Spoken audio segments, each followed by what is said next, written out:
David always felt like a fish out of water in his own family. While everyone around him seemed to buzz with contagious energy, he preferred tranquility and introspection. His family was known in the neighborhood as the tireless partiers, a nickname that, for David, sounded more like a warning than a compliment. From a young age, David found himself fascinated by books, puzzles, and long solitary walks in the park. While his cousins ran around the house screaming and laughing during the endless family dinners, he would hide in the back room, immersed in a world of fantasy and imagination. His mother, Dolores, a woman with vibrant red hair and an even more striking personality, used to joke, "David, if you hadn't been born at home, I'd think you got switched at the hospital." But just one look at David's father, Carlos, would dispel any doubts about paternity. David was the spitting image of his father, the same thoughtful green eyes, slightly square chin, and even the way they furrowed their brows when concentrating. The difference was that Carlos, despite his serious appearance, was just as much a partier as the rest of the family. David's parents' house was a true entertainment hub. Located on a quiet street in a residential neighborhood, it stood out for its colorful facade and the constant comings and goings of people. The front yard, always well maintained, was the setting for impromptu barbecues and family gatherings that lasted until late hours. For David, it was like living in a perpetual carnival. When it finally came time to go to college, David saw his chance to escape. He was accepted into a prestigious university on the other side of the country, and for the first time in his life, he felt he could breathe. The campus was an oasis of tranquility compared to his home. Quiet dorms, cozy libraries, and inviting cafes became his new havens. During those years, David flourished. He made friends who shared his interests, dove into fascinating studies, and began to build his own identity, away from the exuberant shadow of his family. His clothes, previously colorful due to his mother's insistence, gave way to neutral and discreet tones. His room in the dorm was a study in minimalism, so different from the joyful chaos of his childhood home. However, fate seemed to have other plans for David. Shortly after graduating, he received an irresistible job offer in his hometown. Initially, he hesitated. The idea of returning to the family whirlwind scared him. But the professional opportunity was too good to pass up, and so with a mix of anticipation and apprehension, David packed his bags and returned home. The readaptation was challenging. David rented a small apartment, determined to keep some distance from the family madness. But it was hard to escape completely. The invitations for dinners, parties, and spontaneous gatherings were constant. He found himself frequently making up excuses, feeling guilty, but at the same time relieved to maintain his peace. On a seemingly ordinary Wednesday, David woke up with a throbbing toothache. His uncle Marco, the family dentist, had an office downtown. Reluctant, but with no other option, David made an appointment for that morning. The building where the office was located was one of those generic commercial buildings, glass and concrete, nothing memorable. David entered the lobby, heading for the elevator. He was about to press the button when he heard hurried footsteps. "Wait, please!" a female voice shouted. David held the elevator door, allowing a breathless young woman to enter. She smiled, grateful, and David felt something strange in his stomach. The girl was beautiful, with wavy brown hair and honey-colored eyes. But it wasn't just her beauty that struck him. There was something more, something familiar, and at the same time new. "Thank you," she said, still catching her breath. "I thought I was going to be late." David nodded, trying not to stare too obviously. The elevator began to ascend, and for a moment, there was silence. Then, with an alarming jolt, it stopped. The lights flickered, and David felt the elevator sway slightly. His heart raced, but he remained calm. The girl beside him, however, visibly paled. "Oh no, she murmured, her eyes wide with fear. David, surprising himself, gently placed a hand on her shoulder. "It's all right," he said, his voice steadier than he felt. I'll call for help. He pressed the emergency button, and soon a metallic voice sounded over the intercom. Please remain calm. A maintenance team is on its way. You are safe. The girl took a deep breath, trying to calm herself. Sorry, she said with a shaky smile. I'm a bit claustrophobic. I'm Hillary, by the way. David, he introduced himself, and don't worry, we'll get out of here soon. To distract Hillary and himself, David started talking. To his surprise, he found it easy to talk to her. Hillary was outgoing and chatty, effortlessly transitioning from one topic to another in a way that reminded David of his own family. As time went by, David couldn't help but notice the similarities between Hillary and the people he had always tried to avoid. She gestured animatedly as she spoke. Her laughter was loud and contagious, and her clothes, a bright floral dress with red high-heeled shoes, were exactly the sort of thing the women in his family would love. But strangely, instead of feeling exhausted or irritated, David found himself fascinated. Hillary's energy was different somehow. It was captivating, refreshing.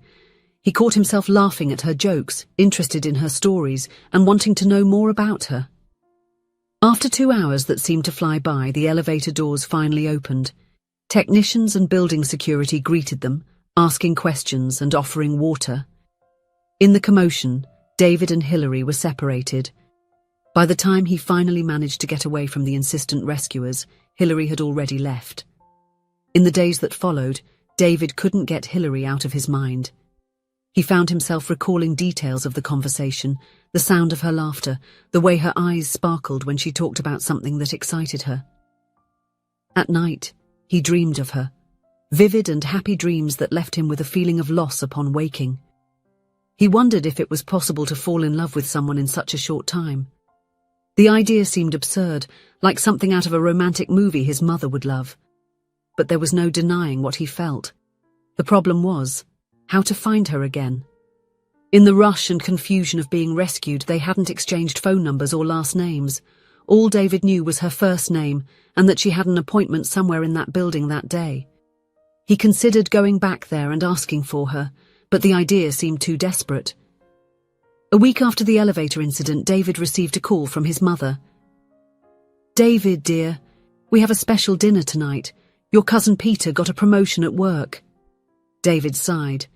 Mum, today is Wednesday. Why don't you all do these celebrations on the weekends?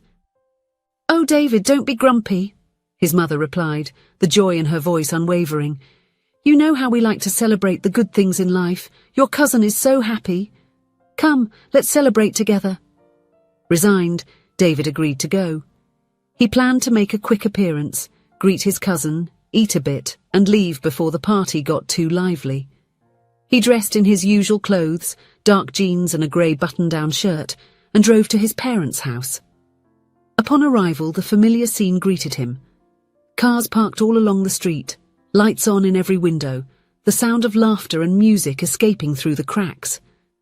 David took a deep breath, mentally preparing himself, and entered. The house was crowded, as always. Uncles, cousins, neighbours and family friends filled every room. Children ran between the adults' legs, chasing each other and laughing. In the kitchen, his mother coordinated an army of helpers, all carrying plates and dishes. David greeted people politely, making his way to the honoured cousin. Peter hugged him effusively, almost spilling the drink he was holding. David, so glad you came. Come, have a beer with me. Resisting the temptation to decline, David accepted the drink and listened to Peter talk excitedly about his promotion. As the minutes passed, he felt the familiar sensation of discomfort growing. The noise, the people, everything seemed too much. Determined to leave, David began to say his goodbyes discreetly. He was almost at the front door, the car keys already in hand, when someone entered. Time seemed to stop. There, standing on the doorstep, was Hillary. The same Hillary from the elevator, the Hillary of his dreams. She was wearing a bright blue dress and carrying a bottle of wine. Their eyes met, and both were left open-mouthed with surprise. Hillary, dear, so glad you came. Dolores's voice sounded from the kitchen. David's mother appeared, drying her hands on a dish towel, and hugged Hillary warmly. Then, noticing David standing there, she smiled. "Oh, David, have you met our new neighbour? Hilary moved into the house next door last week. I invited her to join us tonight." David and Hilary exchanged a glance, a smile of recognition forming on their faces. "Actually, Mom," David said without taking his eyes off Hilary, "we've already met." "Oh, how wonderful," Dolores exclaimed. Then, noticing the keys in David's hand, she frowned. "Were you going out, son?" David hesitated for a moment, looking from the keys to Hilary. Something inside him changed at that moment. The idea of leaving, of missing the chance to spend more time with Hilary, seemed absurd now. "No, Mum," he finally said, putting the keys back in his pocket. "I've decided to stay a little longer." The smile Hilary gave him made his heart race. Dolores, satisfied, returned to the kitchen, leaving the two of them alone in the entrance. "Then," Hilary said, her eyes sparkling with amusement, "I guess we were destined to meet again." David laughed, feeling lighter than he had in years. "It seems so. Who would have thought you would be my parents' new neighbour?" The evening that followed was a revelation for David. He and Hilary spent hours talking, laughing, and getting to know each other better. Watching Hilary interact with his family was a fascinating experience. She fit in perfectly, laughing at Uncle Marco's jokes, discussing recipes with his grandmother, and even joining his younger cousins in an impromptu dance competition. The most surprising thing for David was how he felt throughout it all. Instead of the usual urge to escape, he found himself wanting to stay, wanting to be a part of it. Hilary's energy was contagious, but in a way that energized him rather than drained him. As the night progressed, David began to see his family through new eyes. What he once perceived as excessive noise now seemed like genuine joy. The constant need to be together, which he found suffocating, now appeared to be a demonstration of love and unity. Hilary smiled gently. "Your family is amazing," she said, as they watched the joyful chaos in the living room. "You are very lucky." David nodded, feeling a wave of affection for all those noisy and extravagant people. "I guess I am," he admitted. "Sometimes it's hard to see that when you're in the middle of it all." "Sometimes we need a different perspective," Hilary replied, intertwining her fingers with his. At that moment, David realized that he had found something precious, not just in Hilary, but in a newfound appreciation for his family and his origins. He, who always thought he needed to run away to find himself, discovered that his true self had been there all along, waiting to be embraced. In the months and years that followed, David and Hilary became inseparable. Their relationship flourished. Eventually they got married, in a ceremony that, to everyone's joy, was as lively and full of life as any of David's family gatherings. To the surprise of many, and perhaps most of all to himself, David became a constant presence at family dinners and celebrations. He learned to appreciate the chaos, to laugh at the eccentricities, and to value the bonds that united them. Hilary, with her energy and love of life, was the bridge David needed to reconnect with his roots. Together they created a life that balanced the exuberance of David's family with moments of tranquility and introspection. Their home became a haven where both sides of David could coexist harmoniously, a place of laughter and parties, but also of quietness and reflection. And so, David, who once believed that happiness lay in escaping his origins, discovered that his true home was exactly where it had always been, in the heart of a noisy, loving, and absolutely unique family. With Hilary by his side, he finally understood that he didn't need to choose between who he was and where he came from. He could embrace both, creating a rich and multifaceted identity that was truly his own. If you enjoyed the story, please leave a comment with a rating from 1 to 5 to show how much you liked it. Also, watch the video that is now appearing on your screen. See you soon.